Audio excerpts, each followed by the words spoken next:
In 2020, during the COVID pandemic, I read Jan Richardson's book entitled The Cure for Sorrow, a book of blessings for times of grief. And in that book, she writes about finding love later in her life. His name was Gary. She'd married him, but they only had 4 years of marriage before he died of a brain aneurysm. Jan poured her grief and her healing into this book, and here's what she writes. Grief, she said, is particularly piercing, or piercing particularly. There is hardly any limit to the ways loss will find us, entering our lives not only through the death of someone, but also through the myriad of other ways that life can wrest from us what we all hold dear. When grief does find it, however it finds us, it shapes itself piercingly and precisely to the details of our lives.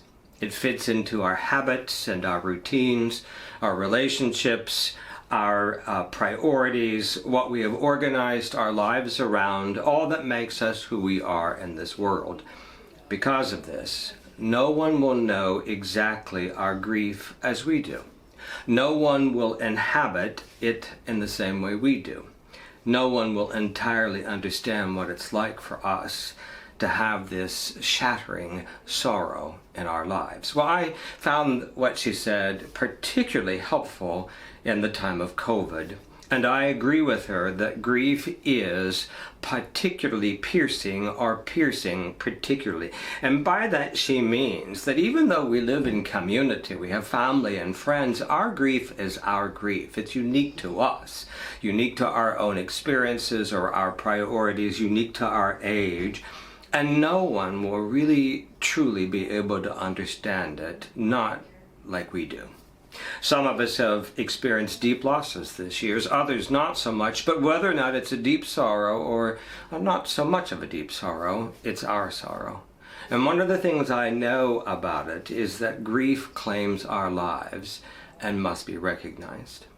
And so, because our grief is our grief and unique to us, I want to remind you of the words of Psalm 139, and the way that God, that sacred mystery that we love, that never-ending source of love, the way God comes to us in the particularity of our lives.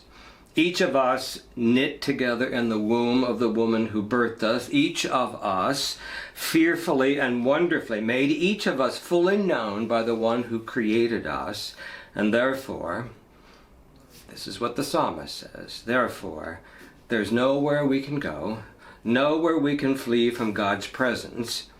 At the height of joy, God is there. At the depths of sorrow, crushing sorrow, God is there. God is in our joy, God is in our sorrow, God is in our loudness, God is in our silence. God is there. And because of that, as surely as we all know grief in our lives, we all have within us the capability to know love and to know healing, to know that we are companioned in our grief by God as well as others, but certainly by God.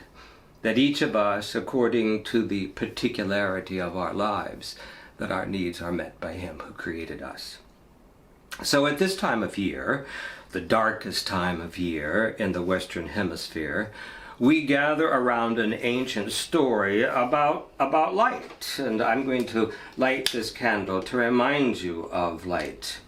It's this story about light that comes into the darkness of our lives. We gather around the mystery of how this light comes in human form, in a particular man, in a particular location, in our world, as if to say that God knows light and love and comes to us and manifests that in us, in the particular circumstances of our lives.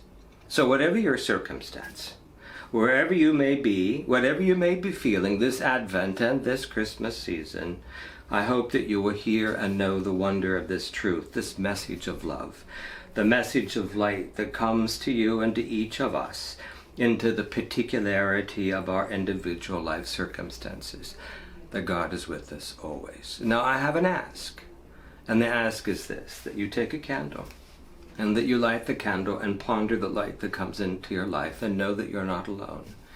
And then if you would, take a picture of that, drop it into the comment section so that we can see the light that you see within you. May it be so. Amen.